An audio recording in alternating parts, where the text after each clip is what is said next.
It is Goji time. So we got the SH Monsterarts Godzilla vs. Kong Godzilla 2021. This is the box. You can see you got an opening to show off the Goji. Side of the box. This is the back.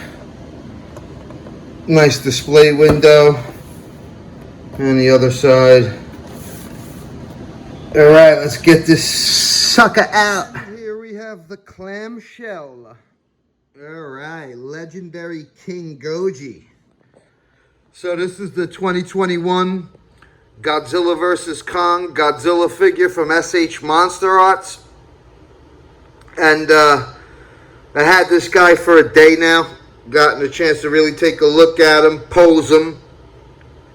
You know, the overall general consensus is I'm really happy to have this figure, and it's a cool figure. And you know, I personally, out of all of the legendary films, I think that Godzilla's look in Godzilla vs. Kong is the best Godzilla look out of all of the legendary films. They really nailed it in that movie. And I think this figure is very screen accurate for the way he looked in that movie. You know, the fins look like they do when you see them swimming in the water when he goes to attack the Apex facility in Pensacola. You know, obviously, you know, that movie was an atomic breath fest, which is always cool because what's not cool about seeing Godzilla shoot his atomic breath? But yeah, so this is a dope figure. This is now my fourth SH Monsterarts figure, and you know, they're much appreciated for the posability of them. But I'll even say that's overrated sometimes because you're not posing this thing into a million poses. Usually it's like one main pose that you prefer the most. This is kind of it for me. One thing is also cool that you can pose this figure in a crawling position like they had in the Godzilla vs. Kong movie. I'll show you that. There you go. You know, like that's super cool. You know, it was just cool seeing Godzilla crawl in the movie, but the fact that you can replicate that with this figure is certainly dope, you know? I like to do my reviews a little different, you know? Like, I just like to show off the figure and talk about it. You're not going to see me jerking off every ball joint to show you the articulation. You know, if you collect these things, you know what it is already. You know how SH Monsterarts figures are. You know, I don't need to show you that the hand swivels on the ball joint. Fuck out of here, man. You know, we want to talk about how cool the figure looks. You can figure out what you do with it when you got it in your own hands, man. But, so with all of that being said, since the overall general consensus is that it's a cool picture, we got the good parts out of the way. Now I'm going to do the bad. What the fuck is that? What is that?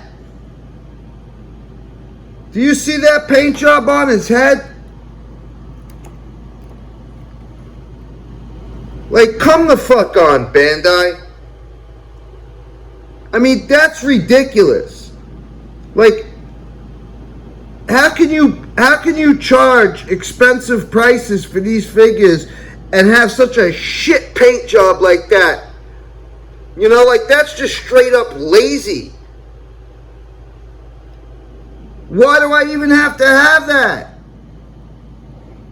You mean to tell me you couldn't just steady your hand to paint the fucking spike?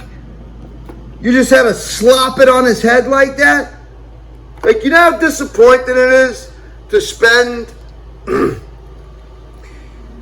$1.80 to $1.50 on a brand new Monsterarts figure, and it comes in with like defects, and you get all juiced up when you open the box to be like, nah. You know? If you paint, maybe you give it a paint job, but if you don't, you ain't gonna do that shit. You're just stuck with that deformed figure. And at these prices, that's not how it should be going down. Why the fuck is his spike bent like that? How come his spine bent like that?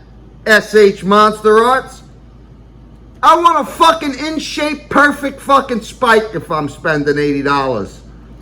I don't want to have to sit there and try to fucking bend the goddamn spike back into shape. That's what I gotta do. I have to little by little bend this carefully so it doesn't break off.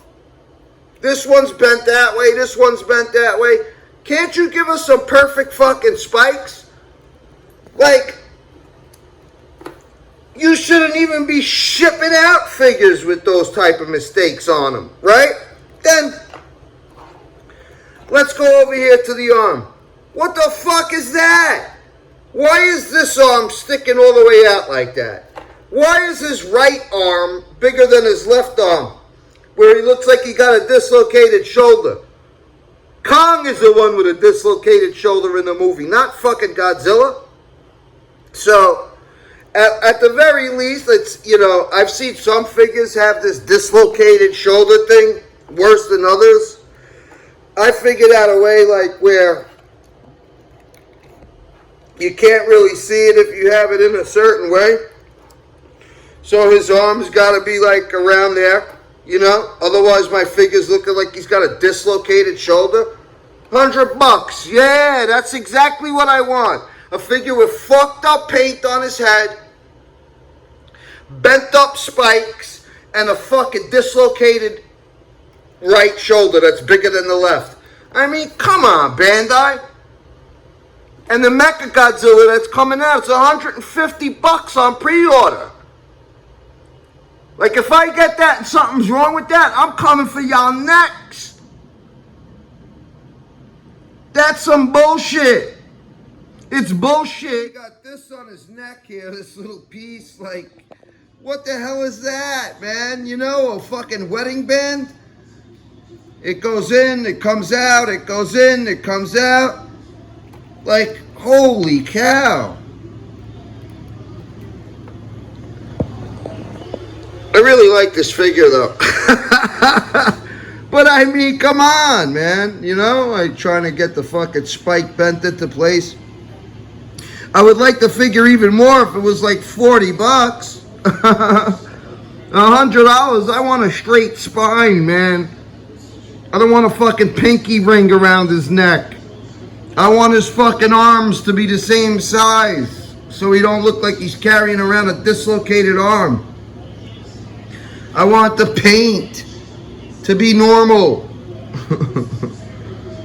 But overall, the figure's cool. This is the dilemma. You know? This is the dilemma. You're still gonna get it, you know? You're still gonna get the cocksucker. But, I mean, this is what we have to deal with in the figure world, you know? And it's just, it's not on any of the stores we buy it on, you know? It's on motherfucking Bandai. Come on, dude. If you see that a figure is not painted properly, chuck it. Chuck it. If you see the fucking spines are not straight and one of them is bent, that's it. To the island of misfit toys ye go. You know, this ain't so bad though, you know? Ultimately, what I could do is just go over that, get rid of the blue there, and just, you know, have it so it looks proper. It's not bad. Overall, it's not bad. I'm complaining, but, you know, hopefully my complaints will reach the ears of somebody who gives a shit, you know? Because, yeah, it's just unacceptable to sell figures at $100 to $150 with any kind of defects at all. I want a perfect figure for that price. Let me fuck it up, if anything, you know? And I ain't really gonna fuck it up because I'm just posing it and putting it on the shelf. But anyway, you know, this is an awesome Godzilla. Godzilla vs. Kong was a great movie. Probably the best look for Godzilla that I've ever seen. And overall, the figure is badass, you know? The movie was badass. And, you know, it's just, I'm happy and proud that we have such a cool looking Godzilla. You know, I think he finally looks cool. You know, the 98 was a disaster. The 2014, you know, some people felt it was clunky. He started evolving in King of the Monsters, and then I think they really nailed the design with Godzilla vs. Kong. And Godzilla just looks mean. He looks badass in that movie. So, there we go. The good and the bad. Good cop, bad cop. I'm still getting the figure, and I still love this figure. It's not that bad. You know, I can overlook it, and I can fix the paint, bend the spine back, and I'm good. At least I know that I got one where, you know, if you look at it like that, the arms are just fine. So that's the pose he'll stay in. And that's the end of that. Peace out.